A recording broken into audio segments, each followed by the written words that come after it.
What's going on, guys? Welcome back to Make It Nerdy. I'm Chris, and on today's episode, we're doing a new build or an updated build of Sword of Darkness. So, truth be told, this is not the sword that we're going to be talking about this episode. This is the original sword I made about 2-3 years ago. So, if you guys are unaware, this is the sword that Tommy Oliver, the original Green Ranger, had in Mighty Morphin Power Rangers back in 97, I want to say, 95.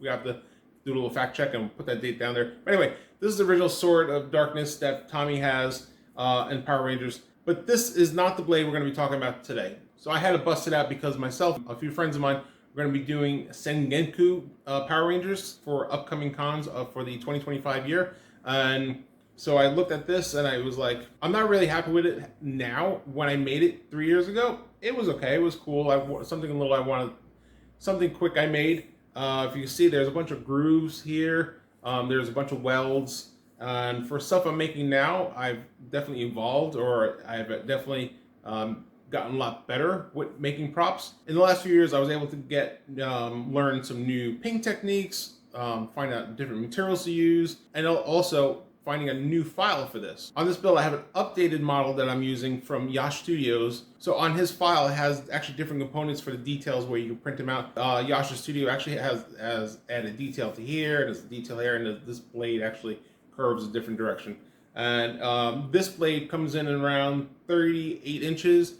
Yash's blade comes in around 31 inches. So it's a little bit smaller, a little more compact, but it's a lot more detailed. So there's a little different variations to the design of it, and you'll wind up seeing that shortly on this video. So stay tuned, guys. Grab your morphers and buckle in, and we're going to talk about the Sword of Darkness.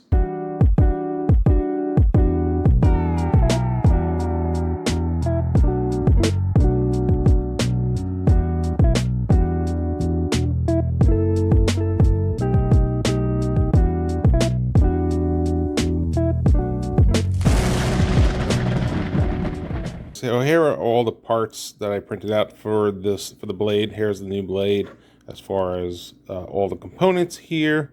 Depending on the size printer you have, Yash has separated the blade into different segments.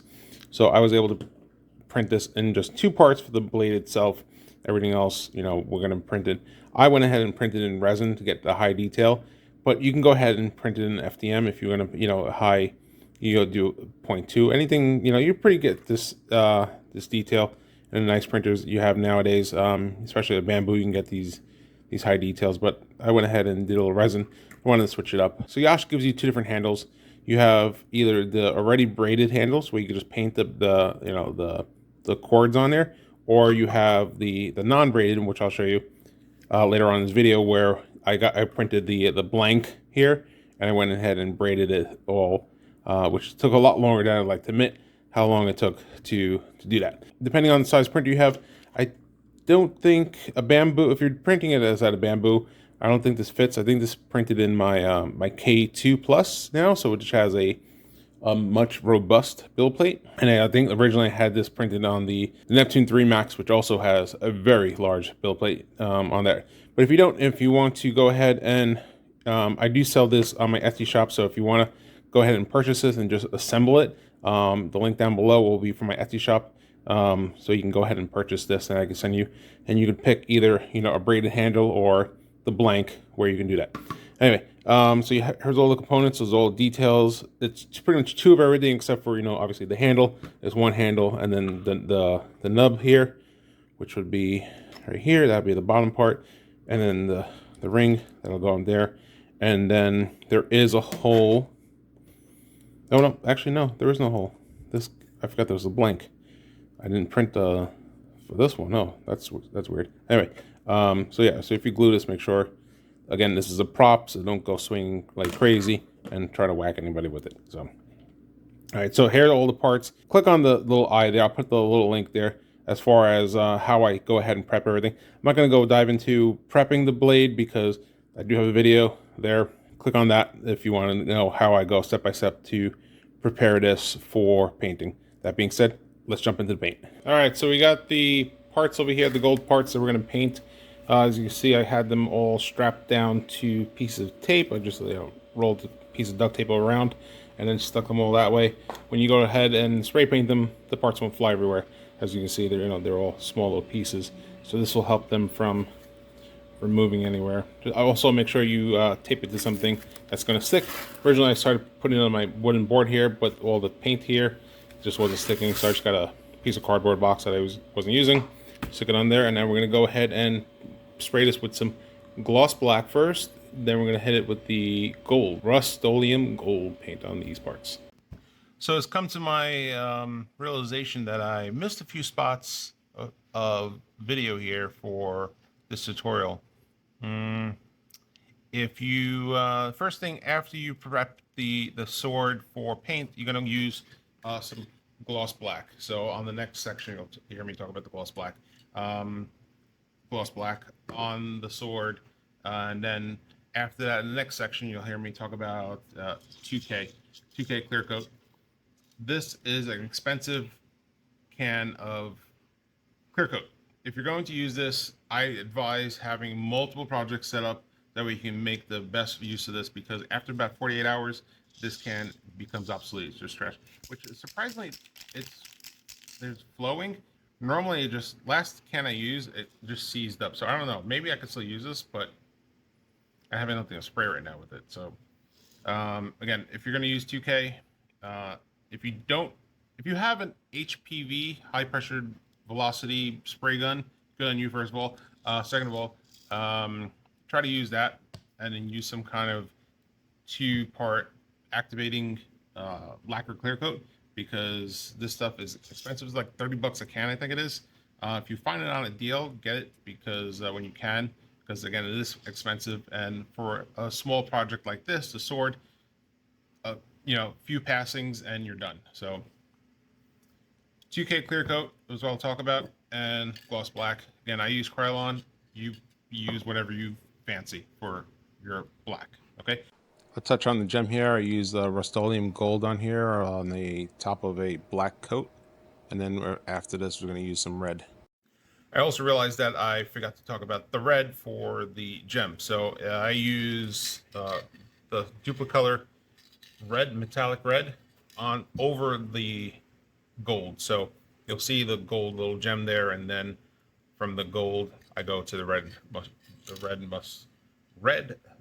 Duplicolor Metallic Red for the gem. So somehow I missed a bunch of videos on here. I apologize. So I'll hopefully get better on these videos. But anyway, let's jump back into the rest of the video. Here we have the sword painted in that gloss black. I want to make a point that if you're trying to make the best surface possible, the black is going to show you your imperfections. When you see here, you see all those little divots there. When you thought it was ready to go, then you spray on the black. It's going to show you all the little imperfections that you're going to need to go back and hit. That was a little overspray. I was kind of spraying in a not so ideal situation. All these little spots right there like that. This is not the ideal surface, because once you spray the chrome on, that's it. It's going to be, you're going to see all those divots really, it's going to be really prominent. So you got the gloss, let this sit for a while.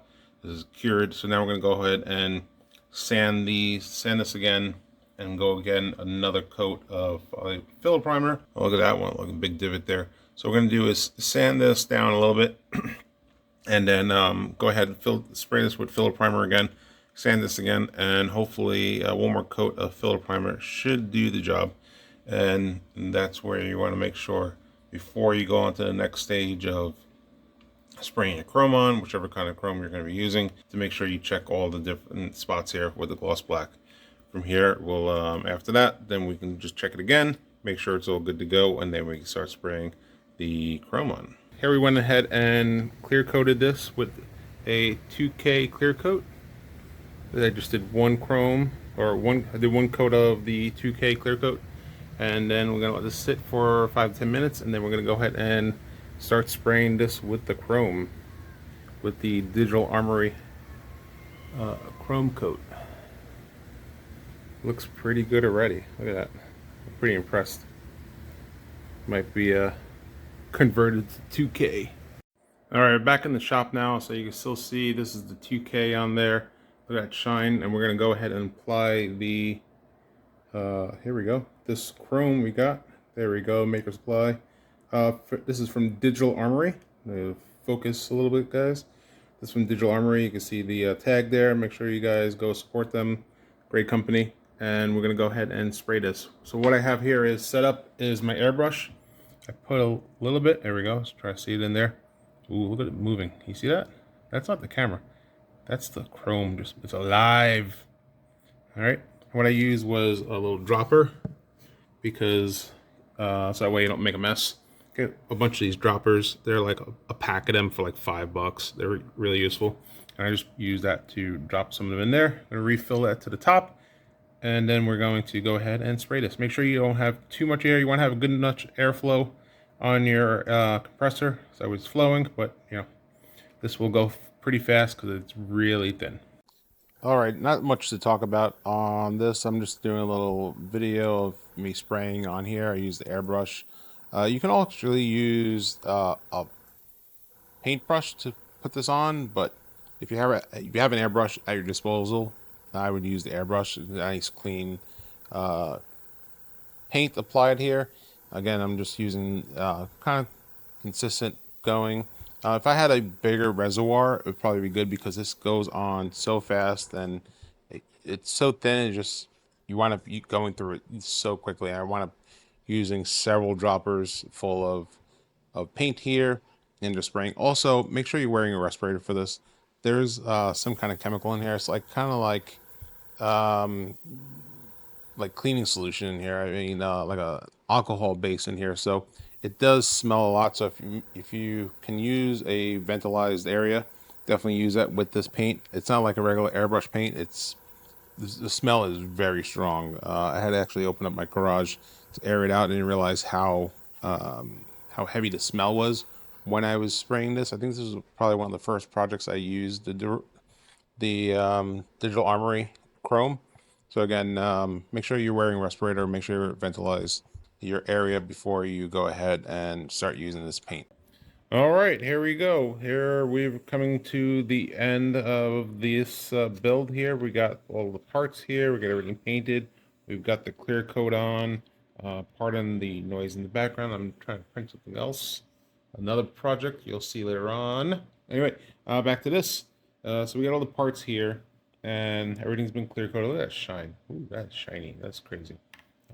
This 2K, and it's, so this is clear coated with 2K, and it's like a candy coat layer on here. So what we're gonna do is, before we go ahead and, you know, crazy glue everything down, I'm gonna go ahead and make sure that everything fits in its proper place. As you can see, that's not the right one. All right, so make sure everything fits properly still, because you're gonna have this raised layer of paint. You may have to maybe clean up some of the edges there so that way everything fits in there, but definitely make sure you go ahead and fit everything into its place before we start applying glue. The last thing you want to do is apply glue and you're like, it doesn't fit. So that being said, go through all your parts, make sure everything fits first, and then start applying glue. And then we'll get to the handle part. Okay, so here's the handle. Again, better shot here. You can see it's a little close up. We did this pattern of double over top and then to a single crossover, back to the double, and then repeating that pattern all the way down to the bottom. And here it is again, single line to the double, single, double. And I'll show you how. It's a pretty quick pattern once I figured it out. It was just a matter of getting this taut nice and tight along the route. So here we go. I'll show you on another handle here. I was going to do it on a pipe, but it just slides too much, so I'm going to use it over here, and I'll show you this pattern on this. So here we got some black paracord. The handle itself will be painted red, and then we're going to do the black wrapping.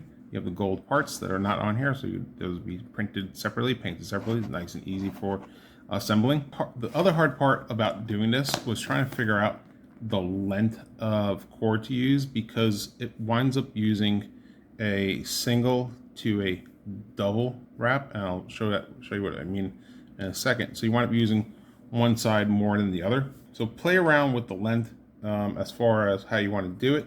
But basically, we start is we go somewhere. One side is longer than the other. Once you figure out the the length of the process, you probably usually just back off and do the wrap. When I wind up finishing, I wound up having really long one side, and the other and one side was pretty much only about like maybe 4 or 5 inches length left. So I had enough, but yeah, it is what it is. All right, so we start with the top. You're gonna wrap it around like so, and then from here we're gonna go over one like this, and then make sure the whole time you're making this tight, keep it tight all the way, and then this is one here, and then we're gonna wrap this twice over, then pull it all the way up to close together, and now you have a double over a single. Okay, then once we got that portion, we're gonna go over here, flip it, making sure that's tight. As you see here, you have, this is the double up here, we got a single, and now we're gonna start the pattern over again on this side.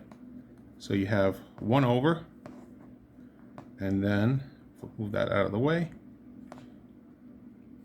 and then holding this tight, we're gonna go around once and twice, and then move this into position, move that around, just adjust that a little bit, making sure this is tight the whole time. Okay, the really important part is making sure this is tight as much as possible, because as soon as you loosen it, it'll just come unraveled, because really this is what's holding this together, is the strength of you pulling this. Once this is all wrapped, then you can go ahead and put a little crazy glue in certain spots and it'll stay in place. So now you have that, you're gonna flip it back over, and now you have this, you have your double stitch, you have your single, and then we can start that again. Whoop, I almost lost it there. So you got the one down across, and then we're going to do the double. So you got one over, two over. There we go.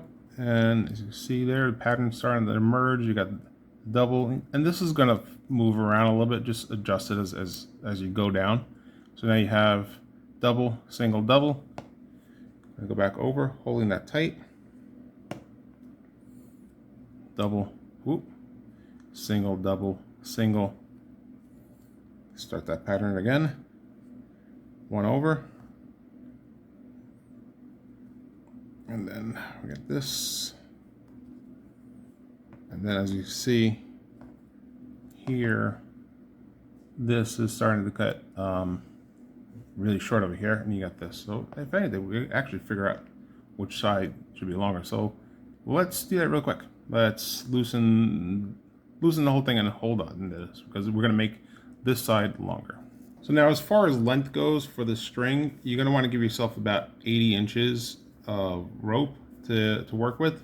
And then as far as on one side, you're gonna have the left-hand side, when you do that wrap around, that's gonna be about 3/4 the size of your right side, because you're gonna be doing more wrapping with this side than you will be this side, as you see the process going there. All right, here we go. This is the final result of the updated version of the Sword of Darkness from Mighty Morphin Power Rangers.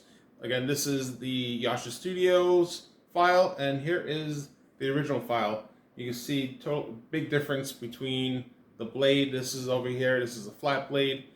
This has that little edge there to that. You also have all those different glyphs or details that the old one didn't have. Have the tassel there again. We have the braided version of the handle here. This was just painted.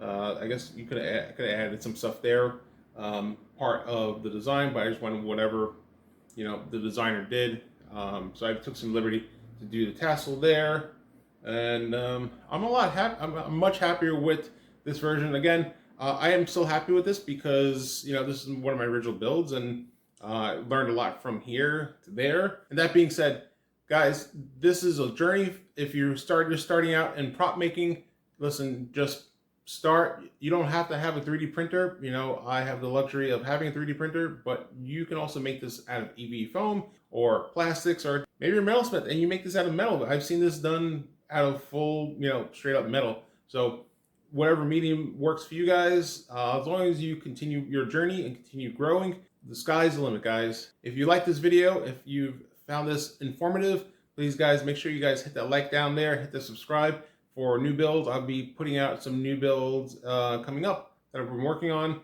and also the build on the Sengoku Green Ranger for the full suit. That being said, guys, you guys keep making nerdy out there, and I'll see you next time.